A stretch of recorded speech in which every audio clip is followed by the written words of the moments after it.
Just pulling up to a field, 140 acres they baled a little bit last night and finished most of it today. It's March 29th. It's, what is it, 12 o'clock? So yeah, it's pretty early, well, very early compared to a lot of the country, the rest of the country, but this is, it's about normal for us. We really don't mind baling this early. We want it to be a lot warmer when we bale, though. It's still pretty cool. We had some real cool days. Yesterday was cool. The day before that was cool. Starting today, it warms up. But for those of you that bale hay, you understand that when hay doesn't get the sun or the heat that it needs, it has to lay out longer. When you bale it, you're running at lower pressures. It holds the moisture longer. The biggest, well, I shouldn't say the biggest, one of the main problems is you have to let it lay and get dry enough to bale it. Well, when your stems are dry enough to bale, your leaves are just too dry. They just fall off. It's like picking up a branch that you cut off a tree. You pick it up 4 days later at 3 o'clock in the afternoon and shake it, the leaves just fall off. Well, same thing with this with alfalfa. So they've got to let it get dry enough to bale. Unfortunately, by that time, the leaves just get knocked right off. So the hay's not very pretty. We didn't expect it to be very pretty. You can cheat a little bit and bale with more moisture. Unfortunately, your bales are softer, they're mushier, and your stacks fall over very easily. They just fall over on their own. I've got a few stacks in a barn that are just falling down because they're baled with too much moisture. I'll climb out real quick and show you what I'm talking about. Just heavy stems and not very much leaf. It's ugly hay, but it'll stand up, it'll haul. So this is what I'm talking about. Just a lot of big stems. That leaf, there's that leaf, but it just shatters right off. This bale's a little bit better, this stack, but as you can see, just big, ugly stems. But that's normal. That's to be expected for our first real baled cutting.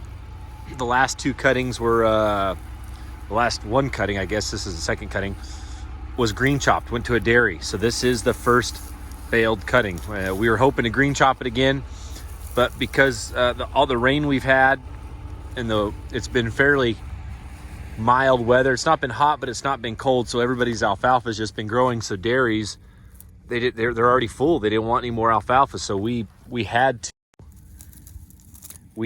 to bale this up. We didn't want to, but whatever, that's how it goes. So yeah, you can see it's not the prettiest hay. It's really, it should have been chopped, but you got to deal with what you're given. It's a beautiful day though. It's supposed to get up into the mid 70s. Let's run over and see the roadsider. A major complaint about early hay is, like I mentioned, if you bale it with too much moisture just to try to make it look prettier, you get soft bales with very loose springs. Loose strings, not springs. You see this bale, it's not too, I like it tighter, but it's not too loose. There's some that they turn into like a taco as soon as you pull these strings. So that's a pretty solid bale. This one with some white strings. Let's check it.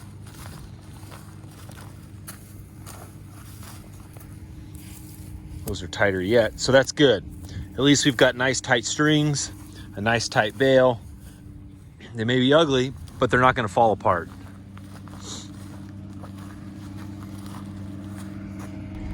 Pulled up just in time. The roadsider's about to dump a stack of hay.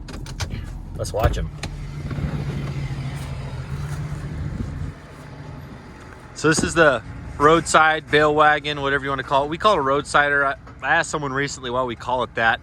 I guess several years ago, before we had our squeezes and semis, they used to stack these on the side of the road. So it kind of got the name the Roadsider, but it's a bale wagon. It picks up all the alfalfa. A lot of people are used to a bale baron or something, but this is different. Similar concept, just stacking hay. Pull it out of the field and stack it. This guy's been running this machine since 1985. Well, not this machine, but Roadside machine, bale wagon machine, since 1985. So he's actually been running this as long as I've been alive.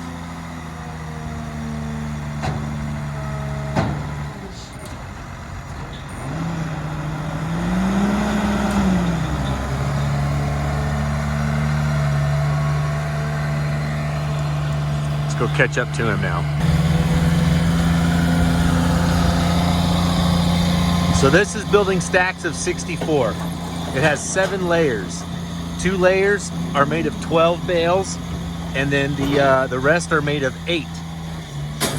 The 2 12 layers are the exact same, and then the top layer and the second to the bottom, the one he's making now, are the exact same.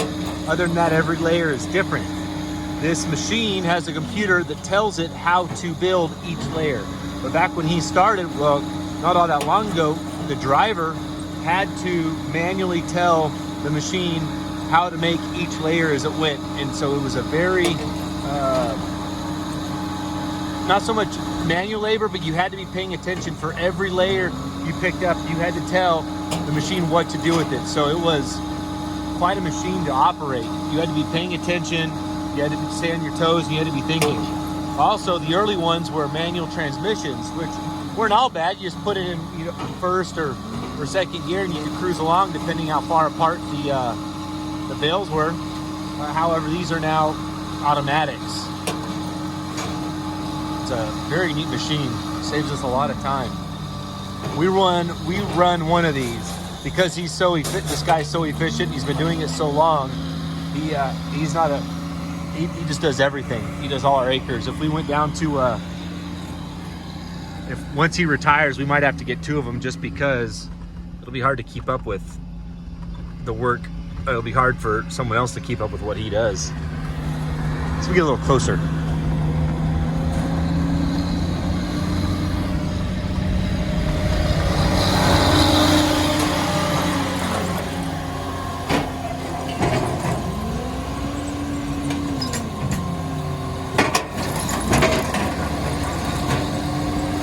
If you look at those bales that are up, so you made a split.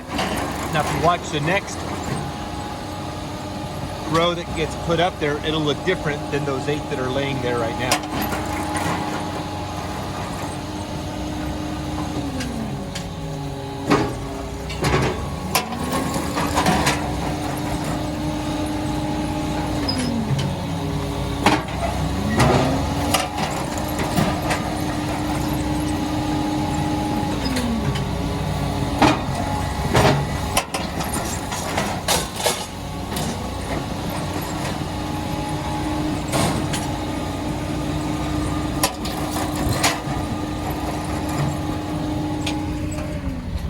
Anyways, he'll be doing that for the next several hours, but